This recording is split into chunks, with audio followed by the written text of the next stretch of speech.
Abraham Lincoln, he's often cited as the most popular, best-known president that we've ever had, along with possibly George Washington. What are some of the things that made him such a remarkable leader of the country? There's actually many things. He's known for his honesty. He was nicknamed Honest Abe. Of course, he led the Union through the most difficult period of our history, the Civil War. He came from humble beginnings to become uh, elected to the highest office in our country, the President of the United States. He was legendary in not allowing political defeat stop him. He continually ran for office until he won. In fact, he was defeated nearly every time that he did run for office. But what he's most remembered for is that he was the president who, quote unquote, freed the slaves. Today we're going to look at Lincoln's ideas regarding slavery in the United States and how they evolved over time, because they really did change over time. His views changed from adopting slavery, for allowing slavery to remain in the southern states, to eventually taking the stand that slavery would irreversibly be outlawed through the whole country. Now, there's several things that we're going to talk about. I'm going to break these down one at a time. The first one I want to talk about is his early views on slavery.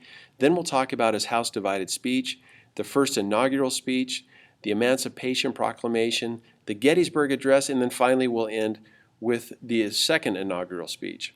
Now, his early views on slavery, it's important to remember that the Declaration of Independence declared that all men are created equal and that they were endowed with the rights of life, liberty, and the pursuit of happiness. Now, in Lincoln's time, this is nearly 100 years after the country had been formed, and we had not expanded these rights to every person in the country, and most notably, the slaves who lived in the southern states. They had none of these rights. As a side note, also women did not have the right to vote, and ex-slaves would actually get the right to vote before women would get the right to vote, but that's another lesson for another day. Lincoln was very careful to make this distinction between natural rights and political rights. Now, natural rights, what we mean by these are the ones, life, liberty, and the pursuit of happiness.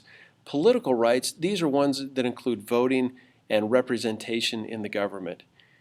He really did consider slavery a great evil, but he did suggest that slavery should be eliminated, not necessarily immediately, but that at some time it eventually would just die off.